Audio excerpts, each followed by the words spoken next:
izin rekam buat kelas kelas 3 besok. Oke, hukum perikatan. Perikatan, kita review dulu sedikit. Perikatan itu definisinya nanti bisa dibaca ya. Definisi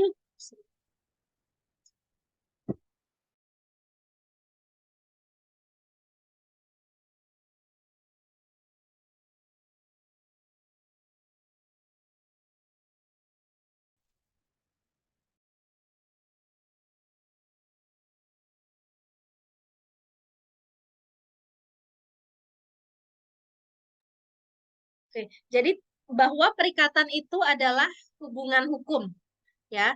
Perikatan adalah hubungan hukum antara dua orang atau lebih, minimal dua, terletak di lapangan harta kekayaan.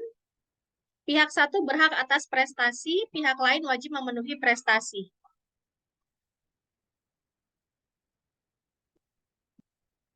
Oke.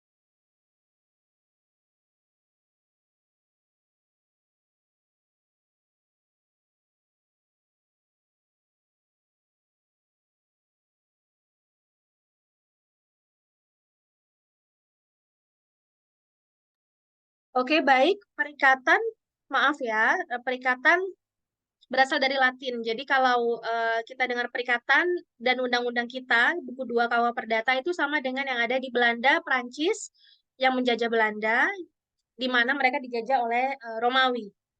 Jadi perikatan itu sudah ada sejak lama. Aja sumber perikatan ini nanti kita pelajari juga. Nah, unsur perikatan ya, harus diingat perikatan itu ada hubungan hukum. Hubungan hukum itu apa maksudnya? Hubungan hukum itu ada hak dan kewajiban. Ada hak dan kewajiban yang dibebankan kepada pihak satu dan pihak lainnya. Sehingga dengan adanya kewajiban menimbulkan hubungan hukum yang diatur oleh hukum. Mengapa penting untuk diatur oleh hukum? Karena hukum itu bisa memaksa. Ketika ada satu pihak yang tidak melaksanakan apa yang harusnya dilaksanakan, tidak melaksanakan prestasinya, maka itu bisa dipaksakan oleh pihak yang lain. Ya. Dan hubungan hukum ini berbeda dengan hubungan biasa. Oke. Menonton film di bioskop sudah dibelikan tiketnya tapi tidak jadi datang. Nah, itu konsekuensinya bukan hubungan hukum. Tidak perlu digugat untuk itu. Ya, kekondangan janji datang ternyata nggak datang. Nah, itu tidak perlu digugat untuk itu. Tetapi itu lebih ke moral. Ya, hubungan hukum itu ada di bawah undang-undang, terjamin kepastian hukumnya sehingga bisa diminta, dituntut untuk pemenuhan hak dan kewajibannya.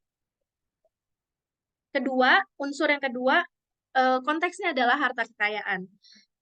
Ada ukuran tertentu dalam hubungan hukum, yaitu tentang nilai ekonomis. Tetapi, kalau sekarang, kalau hanya melihat dari nilai ekonomis, kan ada banyak perikatan yang sebenarnya tidak melulu tentang ekonomi. Seperti perikatan antara suami istri, bahwa suami harus menafkahi istri, seperti itu, maka jadi konteksnya bukan harta kekayaan lagi, tapi juga tentang adanya rasa keadilan dan tercapainya keadilan ya.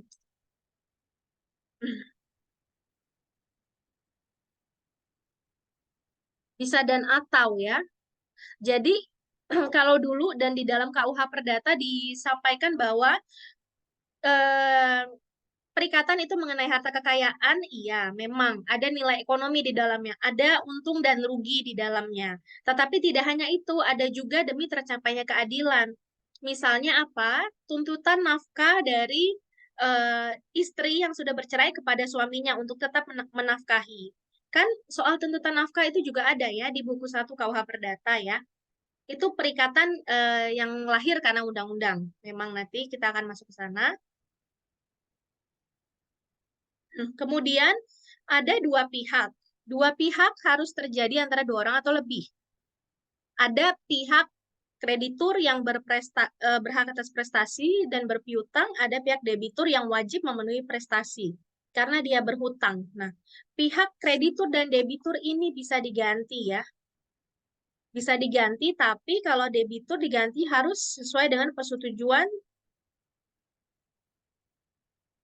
kreditur. Sedangkan kreditur itu bisa diganti begitu saja. Misal, penggantian kreditur,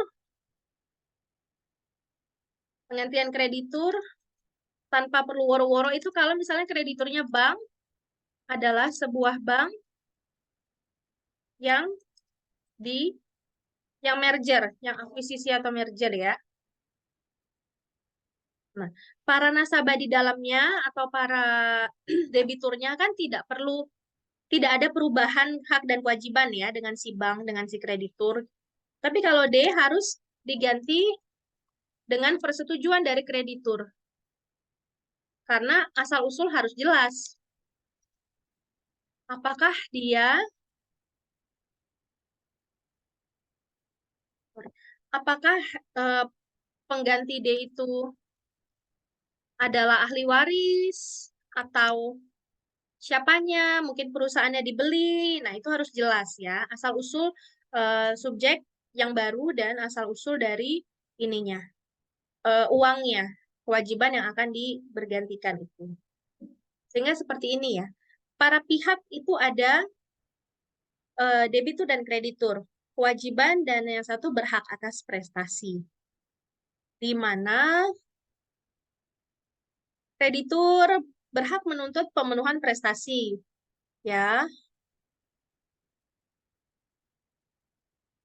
bagaimana caranya menuntut? Caranya menuntut, kreditur itu adalah pihak yang aktif. Ya, kreditur itu adalah pihak yang aktif dalam suatu perikatan. Sifat kreditur itu adalah aktif. Aktif apa maksudnya? Aktif adalah ketika debitur gagal bayar ya, maka K bisa secara aktif melakukan upaya demi terwujudnya pemenuhan prestasi. Misal, mengirim surat peringatan ke debitur atau apalagi menaruh sita jaminan atas jaminan yang diberikan oleh debitur, memasang plang bahwa bangunan ini adalah agunan dari perjanjian kredit bla bla bla antara perjanjian kredit gitu ya. Kalau misalnya si debitur gagal bayar atau memasang pelang lelang, atau mengurus lelang, melakukan lelang. Nah, itu adalah keaktifan dari kreditur. Kalau debitur, ya dia pasif aja. Kerjaannya, kewajibannya ya membayar pokok, angsuran, bunga. Nah, kalau dia gagal bayar, kredit macet, ya dia harus menerima langkah-langkah yang ditempuh dari si kreditur. Seperti yang di atasnya itu ya.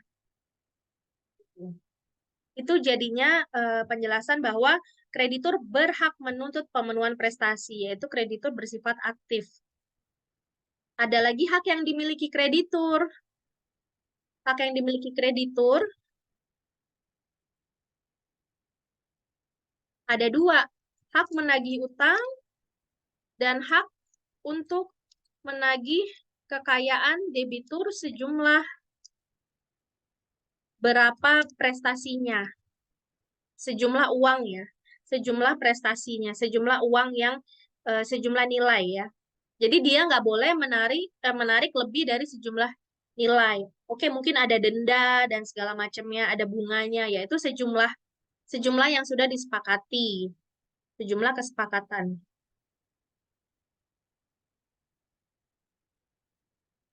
Hak menagih utang namanya Vorderingreh. Hak menagih kekayaan namanya Verhaal. Ini ya. Ini kalau untuk kreditur dan debitur.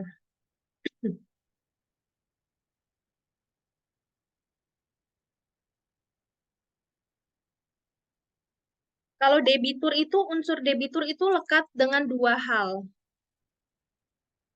Unsur debitur itu debitur punya skuld dan punya haftung. Pernah dengar? Punya skuld dan punya haftung. Skuld itu adalah utang dari debitur sendiri. Haftung itu adalah jaminan yang diberikan di dalam hutang. Intinya begini ya. Biasanya skuld itu disertai dengan haftung. Biasanya skuld selalu disertai dengan haftung, tapi tidak semua. Saya sambil ketik ya. Tapi tidak semuanya. Ada utang yang tanpa jaminan. Ada kan? Ada skuld yang ada skuld tanpa haftung. Utang tanpa jaminan, misal utang kecil-kecilan atau judi, berjudi. Ada skuld dengan haftung terbatas. Haftung terbatas. Ada skuld dengan apa ini? Saya lupa. Saya lihat catatan dulu. Ada skuld dengan haftung yang namanya KPR. Ada haftung dengan skuld pada orang lain.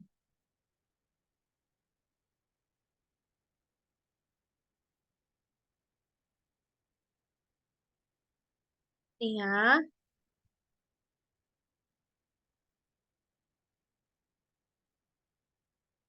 oke ya. Jadi kreditur itu lebih aktif dibandingkan debitur, karena debitur itu cuma punya utang dan jaminan yang bisa dia berikan sebagai penjaminan untuk melakukan kewajiban. Dan kreditur memiliki hak untuk menagih utang dan menagih kekayaan. Ya, ini adalah unsur-unsur dari perikatan. Ini kaitannya dengan jaminan, hukum jaminan, hukum perbankan. Ya, kemudian prestasi. Unsur unsur perikatan yang keempat adalah prestasi. Prestasi bukan berarti kita juara kelas, tapi prestasi merupakan pokok perikatan.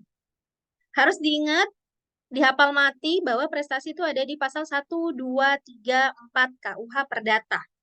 Tiap perikatan adalah untuk memberi sesuatu, berbuat sesuatu, dan tidak berbuat sesuatu. Memberi, berbuat, dan tidak berbuat. Memberi sesuatu apa? Misalnya,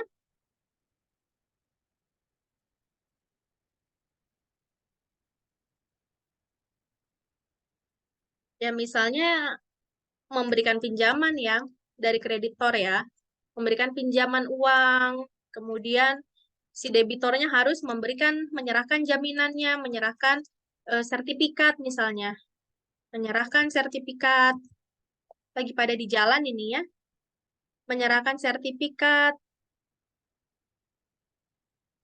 sebagai hak tanggungan atas pinjaman utang gitu, atas pinjamannya, apalagi memberi sesuatu.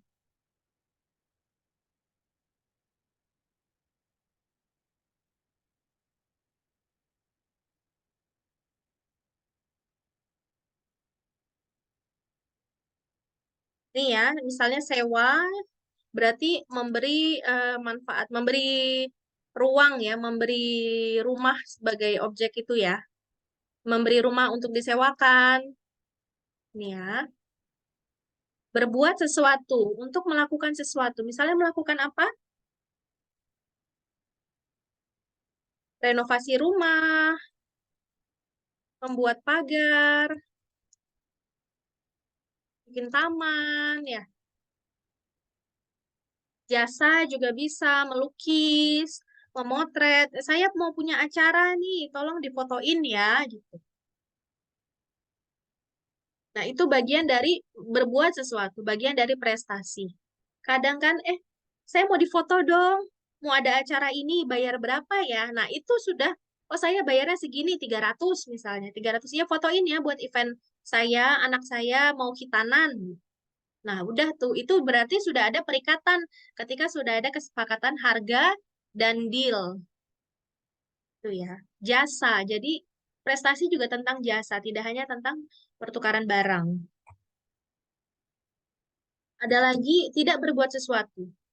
Dah, jangan ngapa-ngapain. Dah, biar gini aja. Biasanya dalam bertetangga. Bertetangga, mereka misalnya tidak boleh membangun pagar, membangun tembok lebih dari 120 cm, 1,2 meter gitu ya. Biar aliran udaranya tetap ada, gitu ya. Atau dengan biasanya di perumahan klaster antara developer dengan pemilik rumah, eh, fasad atau rumah depannya desainnya harus sama semua. Desainnya harus sama. Dalamnya mau gimana bebas saja terserah. Yang penting fasad desainnya harus sama. Atau kanopinya nggak boleh selebar jalan, nggak boleh sepanjang jalan, makan jalan ya. Ada kan kita lihat dari rumah-rumah itu yang buset atasnya kok kanopinya gede banget sampai jalanan juga kena gitu. Nah, itu bagian dari prestasi. Ya, memberi sesuatu, berbuat sesuatu, dan tidak berbuat sesuatu. Nah, prestasi itu seperti apa? Oke, memberi, berbuat, dan tidak berbuat, tapi prestasi itu seperti apa? Prestasi itu harus dapat ditentukan, harus tertentu, seperti syarat 1320 ya, syarat sahnya perjanjian, objek tertentu ya, harus tertentu, objeknya harus jelas, nggak boleh abstrak. Misalnya apa tertentu? Tertentu misalnya jual beli mobil, inden dulu, inden untuk satu unit mobil warna kuning, Toyota apa gitu ya, Toyota ABC gitu. Nggak boleh tiba-tiba yang datang itu merah karena sudah disepakati kuning gitu. Datang boleh merah, tapi itu bukan punya kita gitu, bukan buat kita. Jadi harus ditentukan. Ini kalau jual beli barang.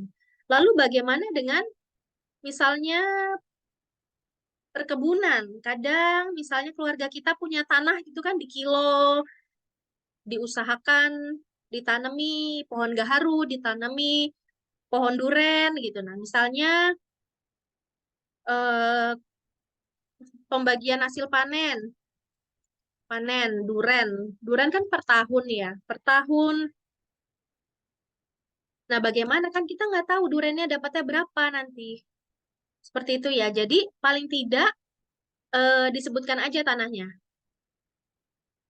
Pembagian hasil panen, buahnya apa? Durian, di lahan, di jalan apa? Di lahan di jalan ini seluas berapa meter persegi gitu ya. Sepanjang setiap tahunnya gitu, setiap tahun dengan bagi hasil 30% si penjaga tanah dengan si pemilik tanah 70% gitu ya. Nah, paling tidak ada buahnya dan lahannya itu di situ, bukan di lahan tetangga ya. Atau kebun jagung, kebun singkong, kan nggak bisa diprediksi berapa.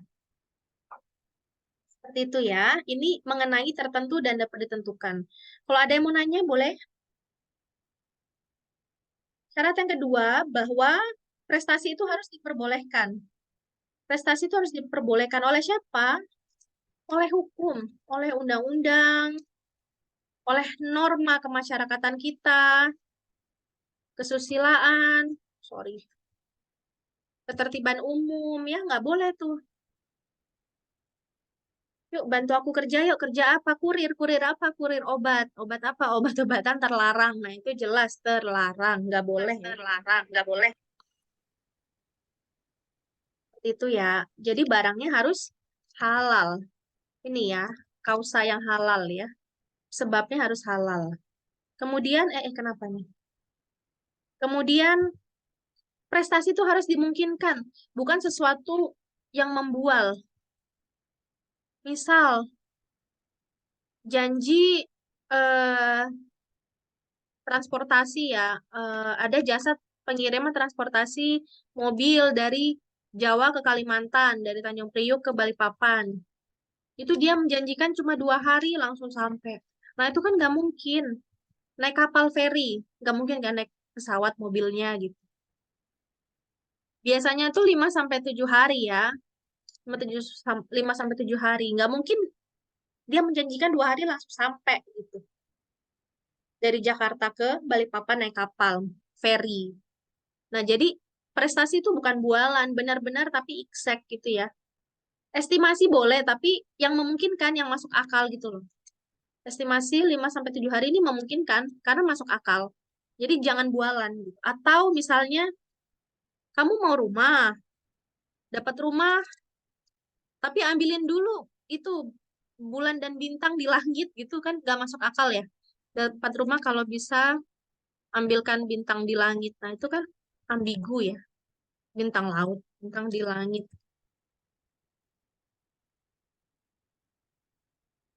Ini nggak mungkin begini ya. Nggak, ya mungkin aja, tapi ya nggak masuk akal. Jadinya akan menjadi batal demi hukum. Atau mungkin dapat dibatalkan. Ini syarat prestasi. Tertentu, diperbolehkan, dan memungkinkan. Ada 3 ya. Ada yang mau ditanyakan? Oh, di sini Bu, saya mau bertanya. Iya. Bu. Iya, Mas Epras. Misalnya begini Bu, apa prestasi yang ditentukan itu adalah sebuah barang ilegal? Apakah itu akan diperbolehkan atau batal demi hukum itu? Prestasi itu adalah barang ilegal, berarti itu tidak diperbolehkan ya. Berarti akan menjadi batal demi hukum nih. Batal demi hukum. Siap, Bu. Pasti. Ya, misalnya apa, Mas?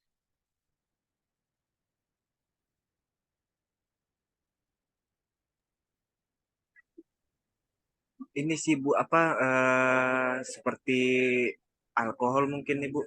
Ya, ya Alkohol betul. atau barang-barang yang diekspor dari luar Oh tanpa iya, iya, iya, iya. tanpa mengikuti regulasi Iya, iya, iya, tertentu. iya, betul, betul. Tanpa custom gitu ya. Tanpa apa sih pajak fiskal itu ya. Ya, ya, Iya, ya, iya. ya, ya, itu banyak. Nah, itu bisa jadi bukan ranah perdata lagi, udah ranah publik ya. Udah ke ranah pidana kan itu kan. Makanya kita lihat ada sweeping-sweeping gitu kan. Kalau itu penyelundupan gitu ya misalnya. Iya, iya. Maka itu bisa sampai ke ranah publik seperti tadi obat terlarang gitu kalau bagi saya ya, kalau menurut saya ya. Berarti itu bukan suatu barang yang objek yang diperbolehkan karena hukumnya tidak sesuai ya, tidak sesuai dengan aturan tadi. Maka menjadi ya itu batal demi hukum. Tahu bedanya batal demi hukum dan batal dan dapat dibatalkan?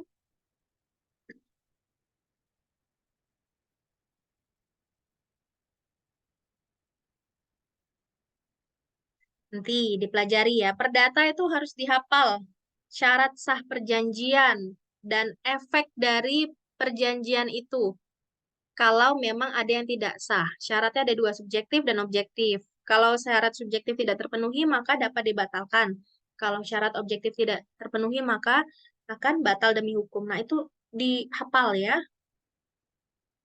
Karena kalau pengalaman saya dulu nyari kerja dan teman-teman saya ditanya tuh itu syarat sahnya perjanjian, subjektif dan objektif.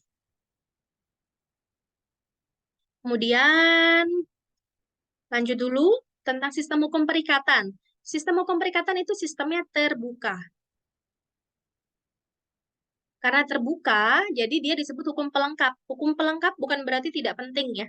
Tapi pelengkap di sini konteksnya adalah pasal-pasal itu, pasal-pasal yang ada di KUH Perdata, boleh dikesampingkan atau disingkirkan, manakala dikehendaki oleh pihak-pihak yang membuat janji. Sehingga menjadi terbuka, terbuka bahwa para pihak di sini diizinkan untuk membuat klausul seluas-luasnya, sebebas-bebasnya, meskipun klausul itu tidak diatur dalam undang-undang atau tidak mengikuti saran undang-undang. Ya. Nah, bila ada hal yang tidak diatur, maka diartikan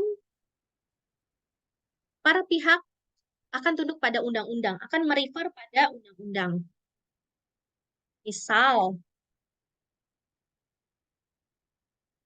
apa?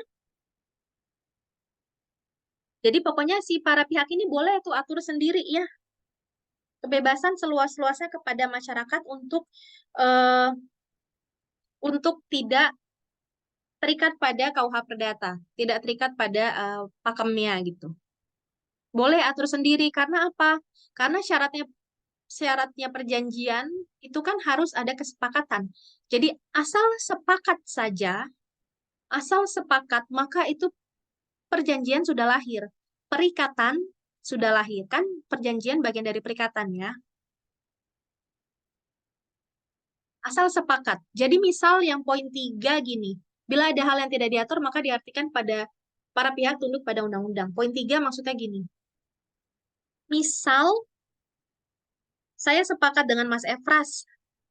Mas, ayo Mas beli motorku Mas. Motorku ini second tapi masih bagus, baru 1 tahun. Beli aja 9 juta gitu misal ya, misal. Oke, nanti saya beli. Nah, itu sudah merupakan suatu perikatan. Jadi sudah ada pembelian motor yang disepakati dengan harga 9 juta. Nah, itu sudah kesepakatan. Misal masalah pembayarannya Mas Efras mau mencicil atau mau COD atau mau pakai uang cash atau mau pakai leasing. Nah, itu belakangan. Tapi perikatan itu sudah lahir ketika saya dan Mas Efras sepakat untuk melakukan jual beli motor.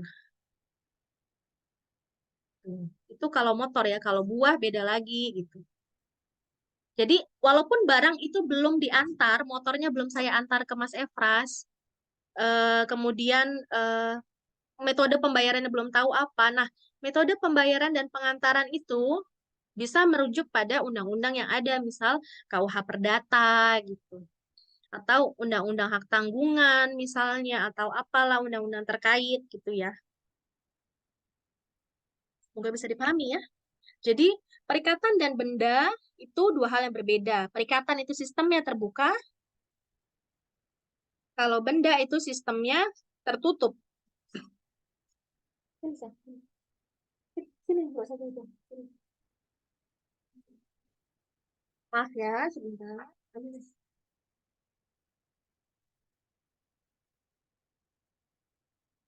Oke, benda itu tertutup.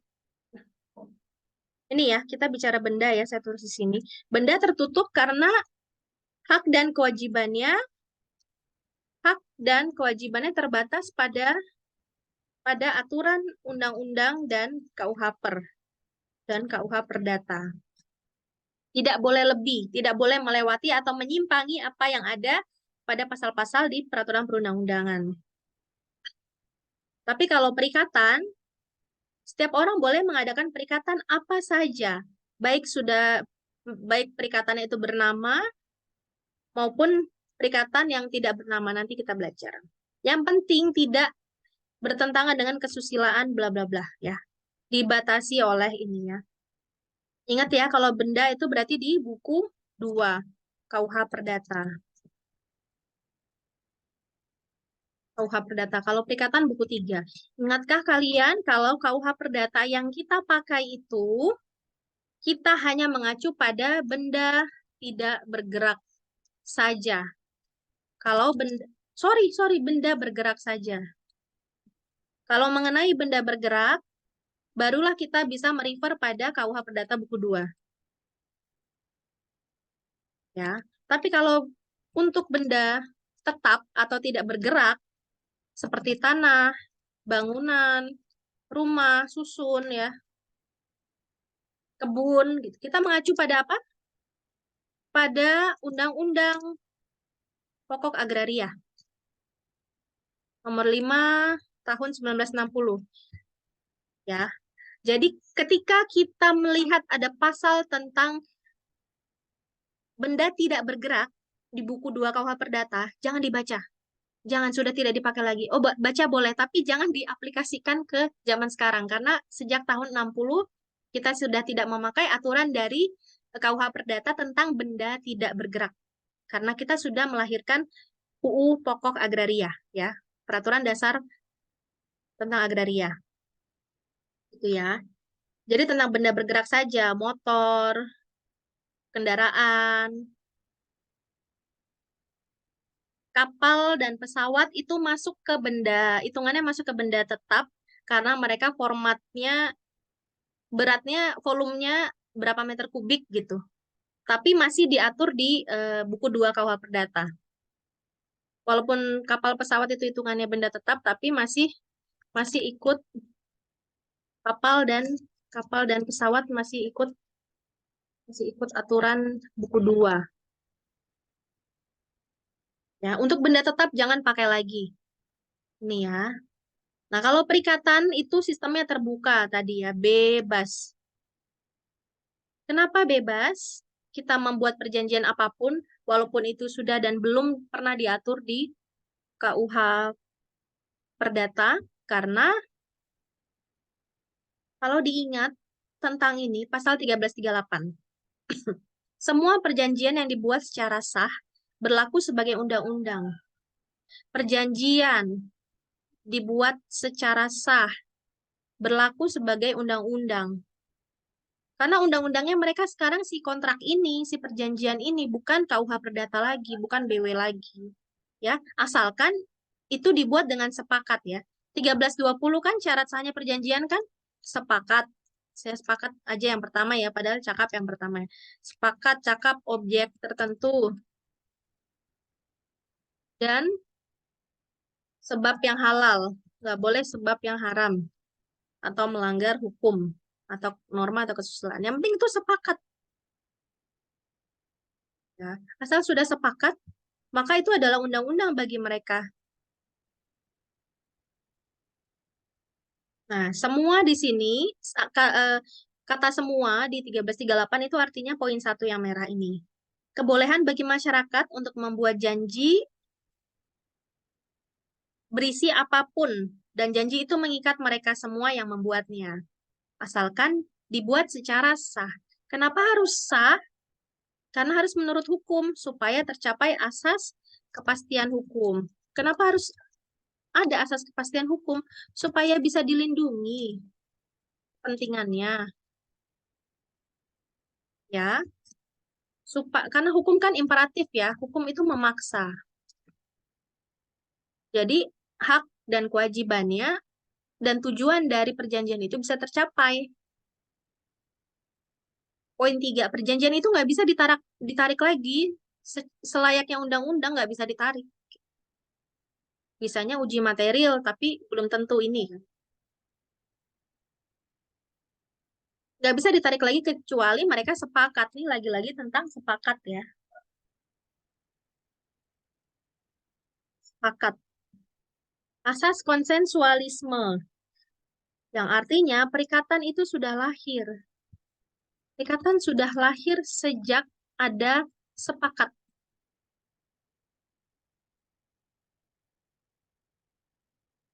Perikatan sudah lahir semenjak kedua belah pihak itu menyepakati hal-hal inti, misal tentang barang dan harga. Nanti formalitasnya mengenai penyerahan barang, pembayaran,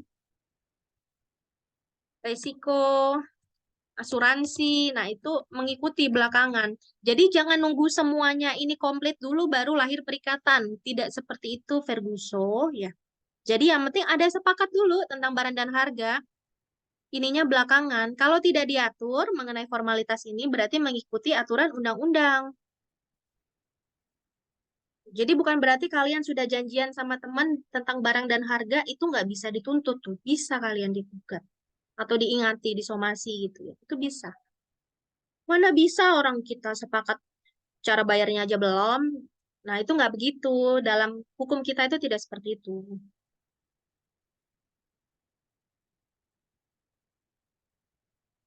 Nih ya,